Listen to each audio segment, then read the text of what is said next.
Radhe Radhe. Hello everyone. जिसका subscribe करना रह गया हो उसे प्लीज़ जल्दी से सब्सक्राइब करना। Okay. Episode 347, possessive Daksh and शैतान दानिश। अगली सुबह सुबह इस वक्त अंतरा किचन में ब्रेकफास्ट रेडी कर रही थी। हमेशा की तरह दक्ष आज भी अंतरा के ड्रेस के पीछे से पकड़ खड़ा था और अंतरा से बातें कर रहा था।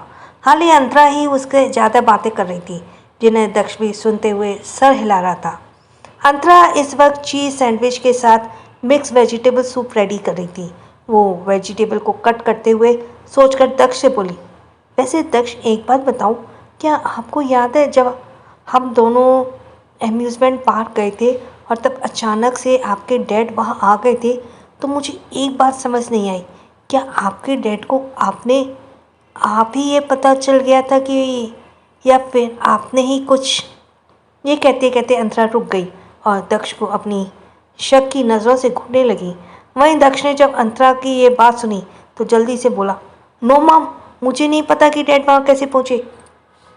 यह कहकर दक्ष ने अपनी नज़रें दूसरी तरफ घुमाई। इस पर अंतरा को घूरते हुए बोली, दक्ष, आप मुझसे झूठ बोलने की कोशिश कर रहे हैं ना? ये सुनकर दक्ष अंतरा की तरफ देखकर आखिर में बोला, मेरे एम्यूज़मेंट पार्क आने से पहले ही डैड को मेरे बारे में पता चल गया था कि मैं आपसे बात करने उन्होंने मुझे आपसे बात करने ते हुए देख लिया था। उसके बाद डैड ने मुझे अपने प्लान में शामिल कर लिया। आई एम सॉरी मम्मा। अंतरा ने जैसे ही दक्ष के मुंह से ये बात सुनी तो वो हैरान रह गई। उसने तो ये अभी सिर्फ नॉर्मली ही दक्ष से ये बात पूछी थी। उसे इस बात की उम्मीद नहीं थी कि इसके पीछे भी दानिश का कोई प्लान था, जिसमें उसके बेटे तक ने भी साथ दिया था। अंतरा अब दक्ष को घूर घूर कर देखने लगी। दक्ष अपना सर नीचे झुकाकर अब तक एक अच्छे बच्चे की तरह खड़ा हो गया था। अंतरा उसे देखते हुए आखिर में अपना सर हिलाकर बोली, मैं किससे उम्मीद कर रही हूँ? आखिर बड़े होकर तुम भी अपने डैड के जैसे ही बनने वाले हो। जैसे वो शैतान वैसे तुम भी। अंतरा के मुंह से खुद के लिए ये बात सुनकर दक्ष ने तुरंत अपना सर उठाया, बोला, मम्मा, आप मुझे ऐसे कैसे बोल सकती हैं? मैं तो आपका गुड बॉय हूँ ना। इस पर अंतरा वापस से सूप बनाकर बोली, गुड बॉय? सीरियसली? तो मेरे अच्छे बेटे नहीं हो, तुम भी अपने डैड के जैसे प्लानिंग और प्लॉटिंग करते हो। इस पर दक्ष अभी कुछ कहता कि तभी डोरबेल बजी। डोरबेल की आवाज़ सुनकर अंतरा ने खुद से कहा, इतनी सुबह सुबह शायद पैलेस से कोई आया होगा। ये सोचते हुए अंतरा ने फिर अपने हाथों को साफ किया और गैस स्टोव के फ्लेम को धीमा करके किचन से बाहर जाने लगी। वहीं दक्ष अभी भी किचन में अपना सर झुकाए चुपचाप खड़ा था। अंतरा वहाँ से सीधे हॉल एरिया में गई और डोर ओपन किया। डोर ओपन करते ही उसकी आंखें हैरानी से बड़ी हो गई और वो अपने सामने वैभव, क्रिया और क्रिया की गोद में छोटी सी नाज को देखकर हैरानी से बोली, आप सब यहाँ इतनी सुबह सुबह? मुझे यकीन नहीं हो रहा। इस पर वैभव, जिसके हाथ में एक फ्रूट बास्केट और एक फ्लावर बुके था, वो मुस्कुरा कर बोला, सॉरी अंतरा, मैंने तुम्हें इतनी सुबह सुबह डिस्टर्ब किया, पर मैं उस दिन हॉस्पिटल में दानिश से मिलने नहीं आ पाया था। मैं कल दिल्ली आया था तो मैंने सोचा आज सुबह ही मैं दानिश से तुमसे मिलने आ जाता हूँ। इस पर अंतरा फिर मुस्कुराते बोली, अरे इसमें डिस्टर्ब करने की कौन सी बात है, मैं तो खुश हूँ आप लोगों को यहाँ देखकर। अंदर आइए ना प्लीज़। ये कहते हुए अंतरा ने प्यार से नाज को देखा। छोटी सी नाज इस वक्त कलर के हुडी टॉप और एक शॉर्ट जीन्स पहन रखी थी, जिसमें वो काफ़ी ज़्यादा क्यूट लग रही थी। उसके छोटे छोटे बालों में क्लिप लगी हुई थी। नाज काफ़ी चबी थी। अंतरा ने क्रिया से नाज को अपनी गोद में लेते हुए बोली, नाज बच्चे, कैसे हो आप? क्या आपको मैं याद हूँ? कहीं आप अपनी अंतरा मम्मा को भूल तो नहीं गए? ये बोलते हुए अंतरा ने नाज को अपनी गोद में लिया और सभी अंदर चले गए। वहीं नाज जैसे ही अंतरा को देखा वो खिलखिलाकर हंसने लगी और तुरंत अंतरा के सीने से लिपट गई। सभी ये देखकर मुस्कुरा दिए। वैभव, क्रिया दोनों अंदर आए और अंदर सोफे पर बैठ गए। इधर अंतरा नाज को लेकर सोफे पर बैठते हुए उन सबसे बोली, आप सबको यहाँ आने में कोई प्रॉब्लम तो नहीं हुई? इस पर क्रिया आसपास देखते हुए बोली, नहीं हमें कोई प्रॉब्लम नहीं हुई। वैसे क्या तुम यहाँ अकेले रह रही हो? तुम्हारी बाकी की फैमिली कहाँ है? जहाँ तक तुमने मुझे बताया था तुम्हारी फैमिली काफ़ी बड़ी थी, और अभी तो मुझे कोई भी नहीं दिखाई दे रहा है। ये सुनकर अंतरा उसकी गलतफहमी क्लियर करते हुए बोली, एक्चुअली ये हमारा रियल घर नहीं है, ये तो दानिश का विला है। हमारा रियल घर पैलेस है, जहाँ पर हमारी पूरी फैमिली है। मैं तुम्हें और वैभव को वहाँ भी इनवाइट करूँगी। अभी फ़िलहाल तो हम यहीं रह रहे हैं। यह सुनकर वैभव बोला, ये तो अच्छी बात है, हम तुम्हारी फैमिली से भी मिलना चाहेंगे। बहुत तारीफ़ सुनी है तुम्हारे मुँह से। इस पर अंतरा मुस्कुराई। वहीं नाज अंतरा को देखकर मम्मा मम्मा करने लगी। अधिकतर नाज अंतरा को मम्मा ही कहकर दी थी। अंतरा भी उसे कभी मना नहीं की। वहीं वैभव आसपास देखते हुए अंतरा से बोला, यहाँ दानिश नहीं दिख रहे हैं, क्या वो कहीं बाहर गए हैं? उसकी बात सुनकर अंतरा ने कहा, ओह हाँ, बातों के चक्कर में मैं दानिश को तो बुलाना ही भूल गई। आप सब यहाँ बैठिए, मैं अभी आती हूँ।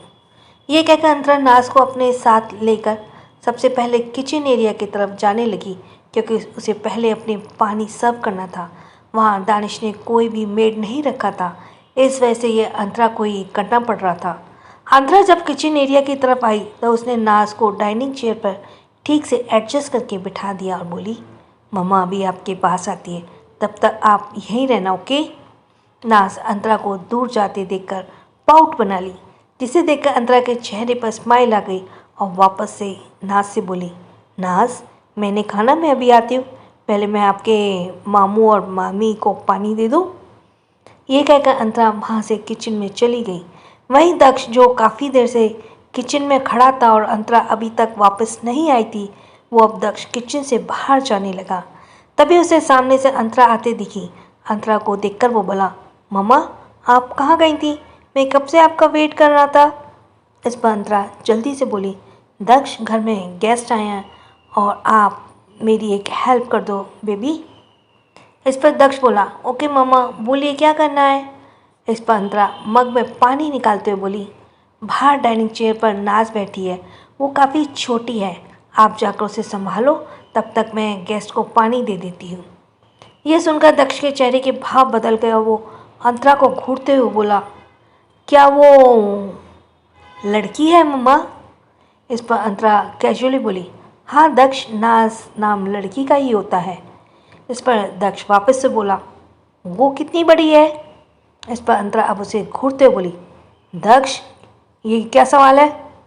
ये कोई सही वक्त है? मैंने उसे संभालने के लिए बोला और इसका मतलब ये नहीं है कि वो भी काफ़ी छोटी है। अब जाओ उसे संभालो।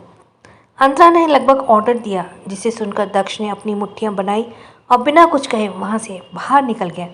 वहीं जब वो बाहर आया तो उसे दिखा कि एक चेयर पर एक छोटी सी लड़की आधी चेयर से लटकी हुई थी। उस छोटी सी लड़की को देखकर दक्ष की आंखें छोटी हो गई। वही नाज, जो चेयर से उतरने की कोशिश कर रही थी, लेकिन अब वो आधी लटक चुकी थी और छोटे छोटे हाथ पैर इधर उधर चला रही थी, दक्ष को देखकर उसके पास गया और चिढ़ते हुए बोला, ये तुम क्या कर रही हो? दक्ष की तेज आवाज़ सुनकर नाज के छोटे छोटे कान सुन पड़ गए। नाज बिल्कुल सहम गई और वो जो आधी लटकी हुई थी वो धम से नीचे गिर गई और इसी के साथ ज़ोर ज़ोर से रोने लगी। वहीं दक्ष उसे गिरता हुआ देख रहा था। उसने उसे पकड़ने की भी जहमत नहीं उठाई और उसने गिरने से वो 2 कदम पीछे और हो गया और उसे बिल्कुल एक्सप्रेशनलेस होकर घूरता रहा। वहीं नाज ज़मीन पर बैठी अपने हाथ पर हाथ रखे ज़ोर ज़ोर से रोए जा रही थी। उसके रोने की आवाज़ काफ़ी तेज़ थी, जिसे सुनकर वैभव, क्रिया और अंतरा, जो किचन में नाश्ता रेडी कर रही थी, भी जल्दी से भागते हुए वहाँ पर आई। उसने वहाँ देखा कि नाज ज़मीन पर बैठी रो रही है और दक्ष उसे बिना एक्सप्रेशन घूरे जा रहा है। ये देखकर अंतरा दक्ष को डांटते बोली, दक्ष ये क्या कर रहे हो आप? नाज रो रही है और आप उसे रोते हुए देख रहे हो। ये बोलते हुए अंतरा ने जल्दी से नाज को अपनी गोद में उठाया। वहीं दक्ष ने जैसे ही अंतरा की गोद में किसी दूसरी लड़की को देखा, उसका चेहरा गुस्से से लाल हो गया और वो अंतरा को घूरते हुए बोला, मम्मा आप इस लिटिल बेबी को अभी के अभी अपनी गोद से नीचे उतारो। वहीं तब तक वैभव और क्रिया भी पहुंच चुके थे और वो दक्ष की इस रूड बिहेव देखकर हैरान थे। तभी अंतरा ने नाज को जल्दी जल्दी चुप कराया और दक्ष से बोली, दक्ष बिहेव योरसेल्फ, नाज हमारे एक गेस्ट बनकर आई है, आपको उसके साथ ऐसे रूड नहीं होना चाहिए। इस पर दक्ष भी गुस्से से बोला, मम्मा मुझे नहीं पसंद कि आप मेरे अलावा किसी और को अपनी गोदी में लो। आप इसे अभी की अभी गोद से नीचे उतारो, मुझे अपनी गोद में लो। यह कहकर दक्ष जिद्दी बनते हुए अपने हाथों को भी ऊपर हवा में उठा दिया। ये देखकर अंतरा को अब कुछ समझ आया कि दक्ष इतना ज़्यादा नाराज नाज से क्यों चिढ़ रहा था। तभी क्रिया ने सब देखा और अंतरा से बोली, ओह गॉड अंतरा, मुझे लगता है दक्ष तुम्हारे लिए काफ़ी ज़्यादा पॉजिटिव है। इस पर अंतरा एक ज़बरदस्ती स्माइल के साथ दक्ष को घूर कर धीरे से बोली, दक्ष आप ये क्या कर रहे हो, नाज अभी काफ़ी छोटी है, उसे मुझे हैंडल करने दो। और कौन सा वो रोज़ हमारे घर आती है, अभी वो कुछ घंटे में यहाँ से चली जाएगी, ये सारी ज़िंदगी हमारे साथ नहीं रहेगी। बेबी प्लीज़ ज़िद छोड़ो। इस पर दक्ष अभी भी उसी तरह जिद की तरह खड़े रहते हुए नाज को घूरे जा रहा था जो अंतरा के सीने से लिपटी हुई थी। वहाँ अभी ये सब टेंशन चल ही रही थी कि तभी पीछे से एक सर्द आवाज़ आई, क्या हो रहा है यहाँ पर। उस आवाज़ से वहाँ का माहौल और भी ज़्यादा इंटेंस हो गया और सभी पीछे मुड़कर देखने लगे। जहाँ इस वक्त दानिश ब्लैक आउटफिट में अपने पैंट के दोनों पॉकेट में हाथ डाले बिना एक्सप्रेशन खड़ा था, वहीं वैभव को दानिश की चीरती हुई नज़र खुद के ऊपर महसूस हुई, जिस वजह से वो थोड़ा अनकंफर्टेबल होते हुए जल्दी से बोला, हेलो मिस्टर दानिश, अब आपकी तबीयत कैसी है, यहाँ आपसे ही मिलने आया था। ओह पर यहाँ तो तुम मुझसे ज़्यादा मेरी बीवी से मिल रहे हो, दानिश वैभव को शार्प नज़र से घूरते हुए बोला। वैभव ये सुनकर चुप पड़ गया। वहाँ अंतरा ने जब दानिश की इस तरह बिना व्हीलचेयर के देखा तो वो जल्दी से बोली, दानिश आप व्हीलचेयर से क्यों नहीं आए, डॉक्टर ने आपको अभी चलने से मना किया था ना। तभी दानिश ने उसे अपनी ठंडी नज़रों से देखा। अंतरा को कुछ समझ नहीं आया। वहीं दानिश वैभव को बिना एक्सप्रेशन देखते हुए बोला, मैं अभी जिंदा सही सलामत हूँ, अब तुम जा सकते हो। दानिश की सपाट लहर से भरी बात सुनकर वैभव एकदम चुप पड़ गया। अंतरा को यह सुनकर सही नहीं लगा और वो दानिश से बोली, दानिश आप ये कैसी बात कर रहे हैं, क्या घर में आए मेहमान से आप ऐसे इसी तरह का सलूक करते हैं। इस पर दानिश अंतरा को घूरते बोला, ये मेरा कोई गेस्ट नहीं है। इस पर दक्ष भी तुरंत दानिश के पास आया और दानिश के साइड में उसी तरह खड़े होते हुए अंतरा को घूर को बोला, यस डैड इज राइट, ये हमारी कोई गेस्ट नहीं है और आप अभी की अभी इस बेबी को अपनी गोद से नीचे उतारो। नाज जो अब तक चुप हो गई थी उसकी अब बड़ी बड़ी नज़रें दक्ष पर गई। तभी दक्ष अभी भी उसे घूर कर देख रहा था। उसके घूरने से नाज और भी ज़्यादा सहम गई और एक बार फिर से अंतरा के सीने से लग गई। इधर अंतरा परेशान नज़रों से दोनों बाप बेटों को घूर रही थी। So thanks for listening. जिसका सब्सक्राइब करना रह गया please subscribe the channel and छोटों को प्यार बड़ों को सम्मान। Radhe Radhe. Have a nice day. जिसका सब्सक्राइब करना रह गया वो जल्दी से सब्सक्राइब करे और थैंक्स फॉर लिसनिंग। छोटों को प्यार बड़ों को सम्मान। राधे राधे।